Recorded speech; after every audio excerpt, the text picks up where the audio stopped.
இந்த வீடியோவில் நீங்கள் என்ன பார்க்க போகிறீங்கன்னா, ஆர்சிபி வெர்சஸ் எம்ஐ மேட்ச்சில் ஆர்சிபியோட லைனப்ஸ் என்ன, மும்பையோட லைனப்ஸ் என்னன்னு பார்க்க போகிறோம். அது இல்லாமல் இவங்க லைனப்ஸில் யார் யாரெல்லாம் சேஞ்ச் பண்ணால் நல்லாயிருக்கும், ஸோ அதெல்லாம் இந்த வீடியோவில் பார்க்க போகிறோம். வாங்க ஸ்ட்ரெயிட்டாக வீடியோக்குள்ளே போகலாமா? ஃபஸ்ட்டு எடுத்தோடனே ஆர்சிபி லைனப்ஸ் பார்க்கலாம். ஆர்சிபி பொறுத்தவரைக்கும் போன மேட்ச்சில் இந்த லைனப் தான் வச்சுருந்தாங்க. Kohli, Faf, Rajat Patidar, Maxwell, Green, Dinesh Karthik, Anuj Rawat, 3 ஸ்டாப்லி, மயங்கர், அதுக்கப்புறம் பார்த்தீங்கன்னா இது சிராஜ், எஸ்டேஎல். இதில் நீங்கள் பார்த்தீங்கன்னா இவங்கள்ட்ட பேட்டர்ஸ் பார்த்தா நேம்டு பேட்டர்ஸ் வெயிட்டாக இருக்காங்க அப்படின்னு சொல்கிறாங்க. ஆனால் பர்ஃபார்மன்ஸ் அந்த அளவுக்கு பெருசாக பண்ணல. ஸோ இந்த மேட்ச்சில் வந்துட்டு இந்த மேக்ஸ்வெல் பதிலாக யாரையாச்சும் ஆட வைக்கலாம். ரஜத் பட்டிதாருக்கு பதிலாக மணிபால் நம்மளோட மிடில் ஆர்டரில் கொண்டு வரலாம்.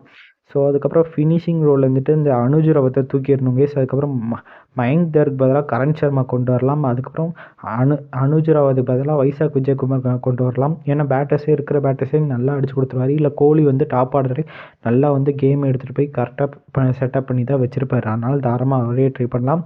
அதுக்கப்புறம் முக்கியமான சேஞ்சஸ் பார்த்தீங்கன்னா மேக்ஸ்வெலை தூக்கிட்டு லாக்கி ஃபெர்குசனை மஸ்ட்டாக ட்ரை பண்ணால் இவங்க வந்து ஜெயிக்க வாய்ப்புகள் இருக்குது. ஏன்னா ஒரு விக்கெட் டேக்கிங் பவுலர் அவரும், அதுக்கப்புறம் வைசாக் விஜயகுமார் இந்த மாதிரி பவுலர்ஸை வச்சுருக்கணும். அதுக்கப்புறம் கரண் சர்மா எடுத்துகிட்டு வந்தால் இன்னும் கொஞ்சம் பெட்டராக இருக்கும். ஏன்னா இவங்களும் லெஃப்ட் ஹேண்ட் ஸ்பின்னர்ஸ்ட்டை ட்ரபுள் பண்ணுவாங்க மும்பைக்கும். ஸோ பார்ப்போம் என்ன நடக்க போகுதுன்னு. ஸோ அடுத்தது வந்து மும்பையோட லைனப்ஸில் யார் சேஞ்ச் பண்ணால் நல்லாயிருக்குன்னு பார்ப்போம். லைனப்ஸ் பொறுத்த வரைக்கும் எல்லாம் நல்லா தான் இருக்குது. ஆனால் இன்னும் வந்துட்டு மிடில் ஆர்டரில் வந்துட்டு இன்னொரு லெஃப்ட் ஹேண்டர் நேகல் வகைராவை கொண்டு வரணும்.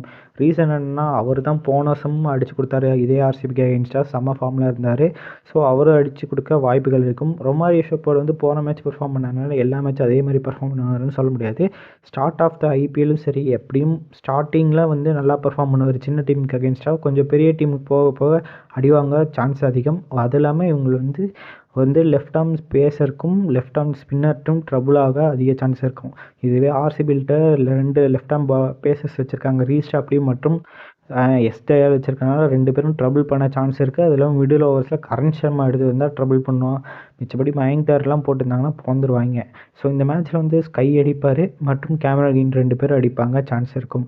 ஸோ அவ்வளோதான் கைஸ். இந்த வீடியோ பிடிச்சிருந்தா உங்கள் ஃப்ரெண்ட்ஸ் அண்ட் ஃபேமிலிக்கு ஷேர் பண்ணுங்கள். மிச்சப்படி அவ்வளோதான். Bye guys.